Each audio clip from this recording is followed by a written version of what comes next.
Democrats reversing course on the war in Ukraine, now seemingly anti-war, which is new because they have been very pro-war in this most recent saga. We're going to talk about this woman. Her name is Representative Jayapal, and she is joined by 30 other House Democrats, all signing a letter going to the Biden administration, telling the Biden administration it's time to negotiate, okay? This endless promise of endless war. It's Ukraine victory at all costs. We can't do that anymore. It's not working. 30 Democrats now saying it's probably time for us to think through this a little bit differently.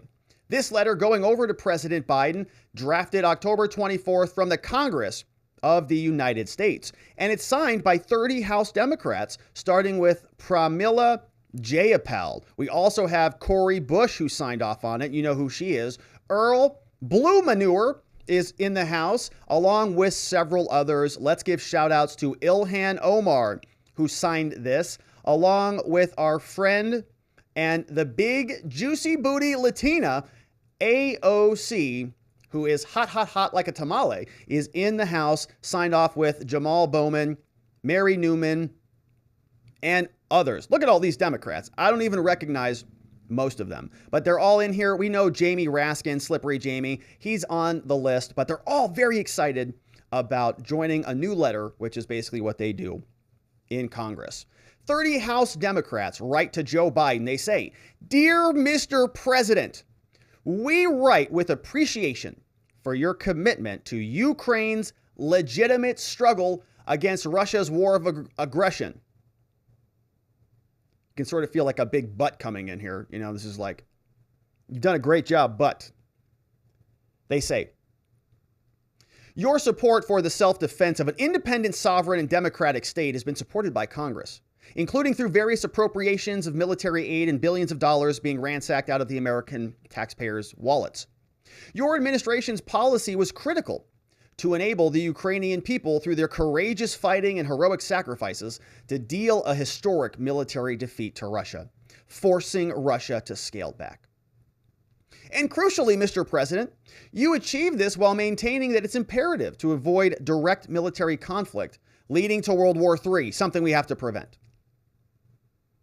The Democrats say, "The risk of nuclear weapons being used has been estimated to be higher now than at any time since the height of the Cold War."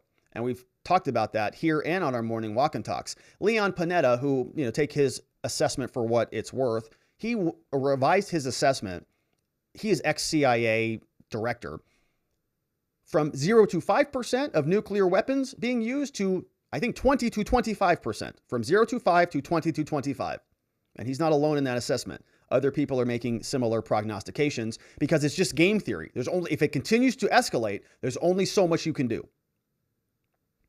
The Democrats write, "Given the catastrophic possibilities that your administration has caused of creating nuclear escalation and miscalculation, which only increase the longer this war continues, we agree with your goal of reducing military conflict and avoiding direct confrontation." They say, "Given the destruction created by this war for Ukraine and the world, as well as the risk of catastrophic escalation, we also believe it is now in the interest of Ukraine, the United States, and the world to avoid a prolonged conflict. For this reason, Mr. President, we urge you to pair the military and the economic support the United States has provided to Ukraine with a proactive diplomatic push, redoubling efforts to seek a realistic framework for a ceasefire. This is consistent with your recognition that there has to be a negotiated settlement here, and your concern that Putin doesn't have any way out right now. I'm trying to figure out what we do." The House Dems say, "We are under no illusions regarding the difficulties involved in engaging Russia, given its outrageous and illegal invasion of Ukraine, and its decision to make additional illegal annexations of Ukraine territory." They say, "However, if there is a way to end the war while preserving a free and independent Ukraine, it is America's responsibility to pursue a diplomatic avenue to support them. Such a framework would presumably include incentives to end hostilities, including some form of sanctions relief." That's giving in to the Russians. Is she a Russian puppet? and bring together international community to establish security guarantees for a free and independent Ukraine that are acceptable for all parties, including Ukrainians. The alternative to diplomacy is protracted war, with both its attendant certainties and catastrophic and unknowable risks.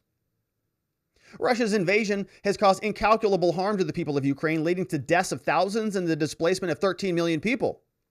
And it's led to a pivotal moment of conflict.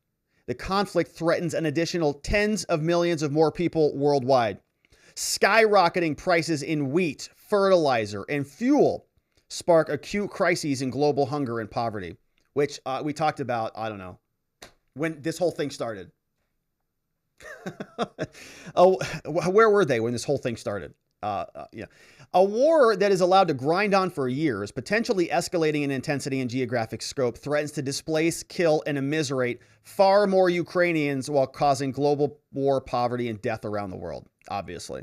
The conflict has continued and contributed to elevated gas and food prices, fueling inflation, high oil prices for Americans. Economists believe that if the situation in Ukraine is stabilized, some of the speculative concerns driving higher fuel will likely lead to a drop in world oil prices.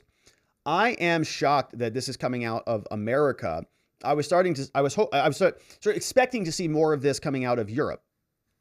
I was thinking that winter's not even really here yet. Like, it's coming upon us rapidly, but there's going to be a lot more of this type of call from, I expect, many European nations. We agree that the administration's perspective that it is not America's place to pressure Ukraine government, and with the principle that you've enunciated that there should be nothing about Ukraine without Ukraine. So they're saying, we know that we haven't brought the Ukrainian people into this conversation. We can't talk about Ukraine without Ukraine, and we really shouldn't be making decisions for Ukraine without Ukraine. But as legislators responsible for the expenditure of tens of billions of U.S. taxpayer dollars in military assistance, we believe that such involvement in this war also creates a responsibility for the U.S. to seriously explore all other potential avenues, including direct engagement with Russia, to reduce harm and support Ukraine in achieving a peaceful settlement. In May, President Zelensky, despite deadlocked negotiations, reiterated that the war will only definitively end through diplomacy. His tune has changed on that now, and had previously explained that any mentally healthy person always chooses the diplomatic path. Again, that has changed as well. In conclusion, the Democrats asked Biden, they say, "We urge you to make vigorous diplomatic efforts in support of a negotiated settlement and ceasefire. Engage in direct talks with Russia. Explore prospects for a new European security arrangement acceptable to all parties that will allow for a sovereign and independent Ukraine, and in coordination with our Ukrainian partners, seek a rapid end to conflict and reiterate this goal as America's chief priority. Sincerely, Pramila Jayapal, Democrat member of Congress, along with Juicy Booty AOC and all of the others." And so you can see kind of a quick about face. I mean, up until just a week or so ago, I thought the Democrats were very inclined to funnel tens of billions of dollars over there because they were playing patty cake with the Republicans, who were doing the same thing. But now we're starting to see a little bit of a fracture here. And we'll see if this continues to develop as people ask themselves, whose responsibilities lie where as this global conflict continues. Of course, we'll continue to cover that and more, and we hope you join us as we do. That's the Democrats throwing it into reverse, at least some of them, on Ukraine. And we will continue to cover